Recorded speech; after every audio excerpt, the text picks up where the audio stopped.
चलिए आज हम इस क्लास में बात करते हैं क्लास 9th का पृष्ठीय क्षेत्रफल एवं आयतन। जो हमारा घन घनाभ चल रहा था उसमें हमने 3 क्लास तक बता चुके थे। थ्योरी क्लास हो चुका था, 1 से 4 हो चुका था और उसके बाद 5 से 12 तक हो चुका था। आज हम 12 से आगे बढ़ते 13 नंबर। 13 नंबर देखिए क्या कहता है।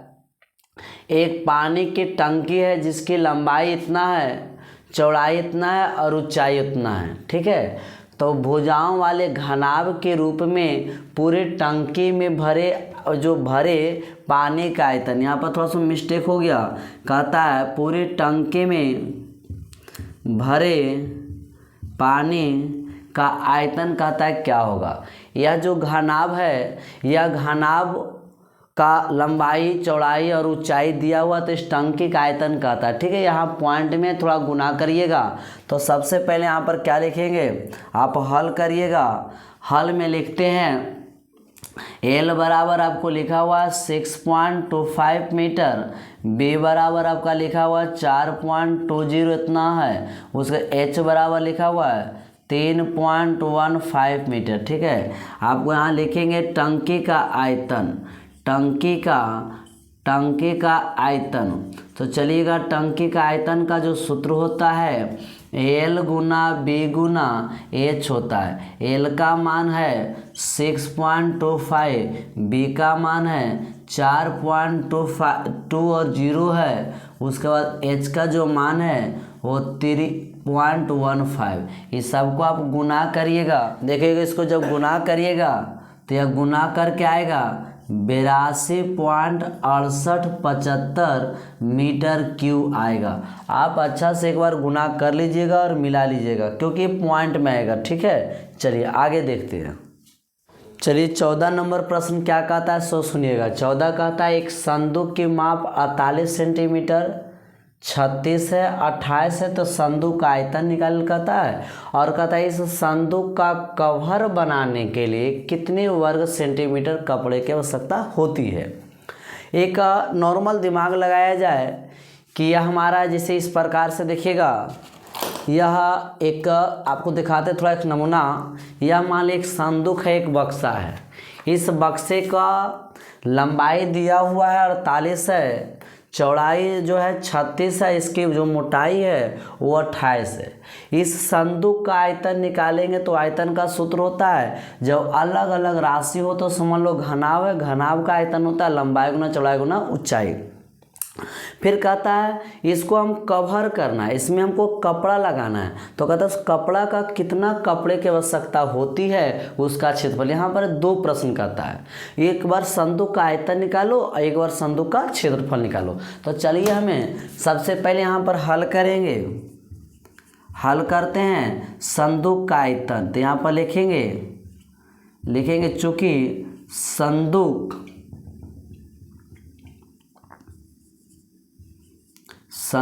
का आयतन, ठीक है, संदूक का आयतन का सूत्र होता है L गुना B गुना H। L का जो मान है 48 है, उसके बाद 36 है, उसके बाद 28 है। इसको जब आप गुना करिएगा तो आएगा 48 38 और कितना आएगा 4 आएगा। इतना सेंटीमीटर क्या हो जाएगा। आप जब गुना करिएगा 48 36 और 28, इसको जब गुना कर लीजिएगा 48 36 28 तो 48 आएगा, 38 आएगा, 4 सेंटीमीटर क्यों इसका क्या हो जाएगा आयतन हो जाएगा। सही है, इस प्रकार से। इसका देखिएगा दूसरा प्रश्न क्या कहता है।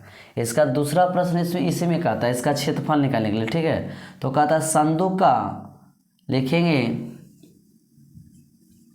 तथा संदूक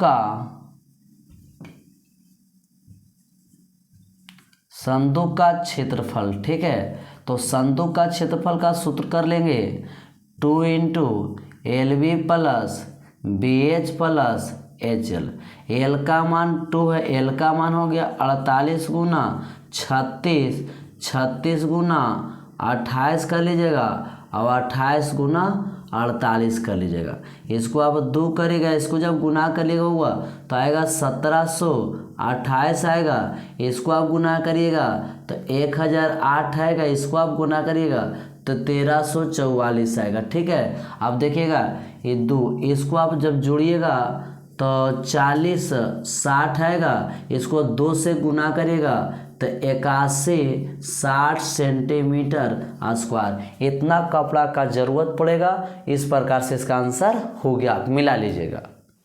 चलिए आइए 15 नंबर प्रश्न क्या कहता है, सोच समझिएगा। 15 नंबर प्रश्न कहता है एक आयताकार पिंड के आधार का क्षेत्रफल है, कोई आयताकार है, उसका पिंड का जो है मान लिया, जैसे देखिए यह एक आयताकार पिंड है। ठीक है, यह एक आयताकार पिंड ले लेते हैं। इस पिंड का आधार का क्षेत्रफल, आधार का जो क्षेत्रफल 70 है, और इसके तो ये आधार जितना ई होगा उतना ई भी होगा, तो एक तो क्षेत्रफल इसका 70 हो गया, और इसका कहता है 2 आसन्न पृष्ठों का क्षेत्रफल 50 से 35 है।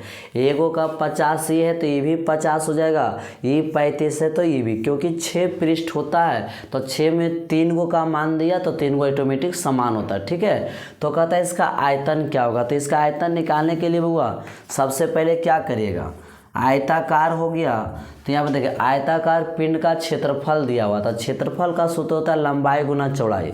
फिर अगर हम अगला पृष्ठ के निकालेंगे तो लंबाई गुना चौड़ाई, फिर चौड़ाई गुना ऊंचाई, फिर अगला का निकालेंगे तो ऊंचाई गुना चौड़ाई, माने 2 जो भुजा होती है उसके गुना को हम लोग क्षेत्रफल कहते हैं। तो देखिएगा आधार का जो क्षेत्रफल है किसका किसका मान दिल है, एल गुना बी का मान दिल है 70 है, फिर बी गुना एच का मान जो दिल है वो 50 सेंटीमीटर स्क्वायर है। ठीक है, सेंटीमीटर स्क्वायर है। फिर एल बी 1 हो गया, बी एच हो गया, फिर उसके बाद एच एल का जो मान दिया हुआ है वो 35 सेंटीमीटर स्क्वायर है। अभी तीनों को गुना करिएगा तो इधर गुना करिएगा हुआ तो 2 बार है तो L square B square H square हो जाएगा। देखो एल गुना एल एल स्क्वायर, बी गुना बी बी स्क्वायर, एच गुना एच। इसको जब गुना करिएगा तो ये 12 25 और डबल 0 आ जाएगा। ठीक है, इतना क्या है इसका, डबल 0 नहीं है, एक 4, हाँ इसका आ जाएगा कितना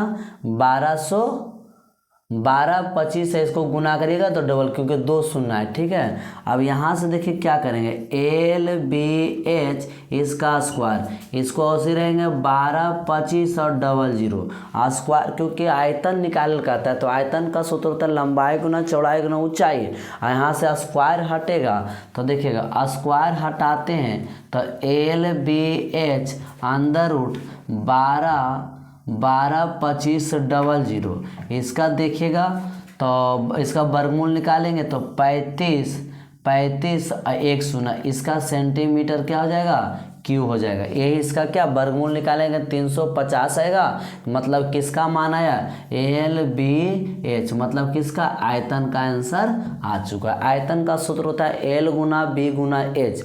आपका क्षेत्रफल तीनों सतह का, क्योंकि 6 सतह में 3 सतह का क्षेत्रफल दिया, 3 तो बराबर हो जाएगा। सतह का क्षेत्रफल का जो सूत्र होता है लंबाई गुना चौड़ाई, लंबाई चौड़ाई, फिर चौड़ाई ऊंचाई, ऊंचाई लंबाई, तीनों को गुना किए, इस तरह से तीनों को गुना किए, एल एच सारा चीज़ गुना किए तो ये मान स्क्वायर हटाएं, रूट चढ़ गया, इसका वर्गमूल 350 सेंटीमीटर क्यू हो जाएगा, क्योंकि आयतन निकालना है। चलिए 16 नंबर क्या कहता है, एक कमरा 13 मीटर लंबा है, 11 मीटर चौड़ा है और 8 मीटर का क्या ऊंचा है, तो इस दीवार को रंग कराने का जो खर्च होता है 25 पैसे प्रति मीटर स्क्वायर की दर से क्या होगा। मैंने एक दिमाग डायरेक्ट लगाइए कि एक कमरा है, उस कमरा का दीवार का जो लंबाई है 13 मीटर है, चौड़ाई उसका कितना है 11 मीटर, ऊंचाई कितना 8 मीटर। इसके चारों दीवार को हम पेंट कराने का खर्च क्या होगा, जबकि जो पेंटर है जो पेंट कराने का पैसा हमसे लेता है वो 25 पैसे प्रति मीटर स्क्वायर, माने 1 मीटर स्क्वायर करता है तो उसका 25 पैसा लेता है। तो क्या हमारा जो दीवार है वो 1 ही मीटर है, प्रति का मतलब होता है 1। ठीक है, तो हमारा जो दीवार है वो 1 से अधिक होगा, तो पहले हम दीवार का क्षेत्रफल निकाल के और 25 से जब गुना करेंगे तो खर्च आ जाएगा। ठीक है, तो सबसे पहले आप हल करिएगा, आपको यहाँ पर लिखेंगे कमरे, लिखेंगे चूँकि कमरे के चारों दीवार का क्षेत्रफल, इसका जो सूत्र होता है 2 × LB 2 into L plus B गुना एच होता है, ठीक है। तो 2 एल का मान क्या हो गया, 100 देखिएगा 13 है, बी का मान 11 है, एच का मान 8 है, ठीक है। इसको 2 10 20 और 3 × 24 आएगा, 24 गुना 8 करेगा, 8 दूना 16 गुना 24 हो जाएगा, ठीक है। इसको आप गुना करिएगा, 16 गुना 24 कितना हो जाएगा देख लीजिएगा, 16 24, ठीक है। 1 मिनट,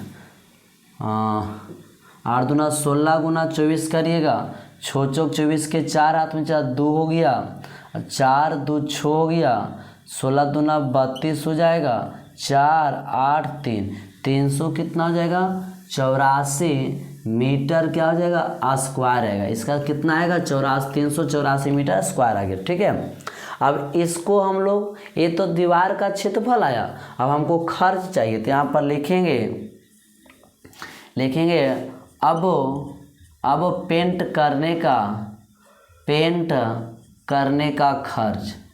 करने का खर्च चाहिए। तो खर्च निकालेंगे तो उसके लिए क्या करेंगे, तो उसके लिए करेंगे 384 गुना 25 पैसा से गुना करिए, 25 चौका 100, हाथ में 0 10 हो जाएगा, 25 8 210 210 आ जाएगा, तो 0 हाथ में चाहिए 21, 25 दिया 75 75 और 21 कितना हो जाएगा 6 और 7 दोनों 96। इस प्रकार से इतना आ गया, क्या आ गया पैसे आ गए, क्योंकि पैसा में खर्च हो रहा था। 100 से भागा दीजिएगा तो कितना आ जाएगा 96 रुपया आ जाएगा। इस प्रकार से आपका आंसर आ चुका है, ठीक है। तो एक दीवार है, उसका लंबाई चौड़ाई और ऊंचाई दिया हुआ है, पेंट करने का खर्च बोल रहा है। पहले आप दीवार का क्षेत्रफल निकाल लीजिए, उसके बाद पैसा जो खर्च हो रहा है पेंट से गुना करिएगा, आपका खर्च आ जाएगा, ठीक है। तो हमने आज 12 से 16 तक बता चुके थे, 13 से उसके बाद इसके अगला जो प्रश्न आएगा वो हम कल बात करेंगे 17 से, ठीक है।